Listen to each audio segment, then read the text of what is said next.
Treyarch recently took the wraps off its upcoming Map Pack 3 for Call of Duty World at War, and Inside Xbox was there to suit up and defend our honor in some fierce multiplayer battles. More importantly though, we secured the Inside Skinny on the new maps. On this Inside Xbox feature, we talked to Adam Gascoigne and Josh Olin about the 3 competitive multiplayer maps: Battery, Breach, and Revolution. Let's begin with Battery. What can we expect, and what do you think players will be struck by when they first play the map? Battery is a medium-sized map. I think the first thing that they're going to notice when they go on the Battery is where the hell am I? Because it's a very unusual setting. It's out on a huge concrete fort, lots of twists and turns. You really got to check your corners. That's what we wanted to get with this map, is that when you run around a corner, you are constantly going in and out of ADS. You need to check your corners. So it's frenzied action, it's very fast, but we tried to pull back a little bit from what we've done before with the very small maps. This has a little bit more breathing room. Now let's go ahead and move on to Breach. How would you describe it, and could you talk a little bit about the focus for the map? It's really an iconic map in Map Pack 3 to us. We listened to a lot of feedback from the community, in particular after Map Pack 1 and Map Pack 2, and one thing that we heard is that the smaller-esque maps aren't necessarily as popular.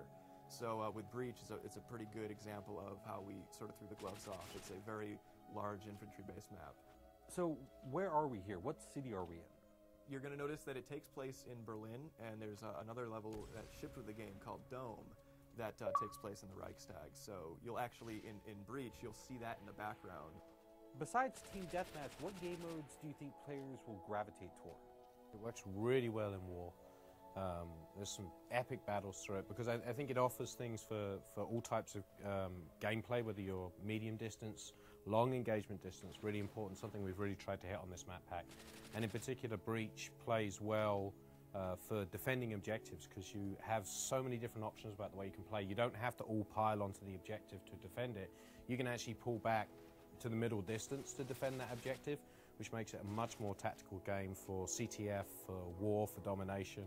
Actually, Domination is fantastic on that map. Last, we have Revolution, which seems like a paradise for long-range players. We know that people wanted some longer-range maps. You know, a sniper map we don't want to do just pure sniper because it's very frustrating for people who aren't good on sniper rifles. So we wanted to do something that appealed to both. So with Revolution, we really do have some really long engagement distances. Some really good setups for a sniper which are vulnerable to flanking, so you need to put your bouncing betties down, you need to have a teammate who, you know, if they're going to attack a flag, they need to take the flank you're on so that they'll stop any incoming enemy traffic. What about the environment itself? I think Revolution in particular is a really good example of putting landmarks, the way you use textures and the way you design, because it's a very complex map. There's a lot of places you can go. There's high and low routes. There's a lot of different routes you can go, but you never get lost in it. Now, there's a lot of opportunity to gain the high ground here, even getting up to rooftops. Well, one thing in particular on Revolution that I think is really cool is jumping. You know, it's not jumping puzzles, nothing like that, but you can get to some really neat shortcuts.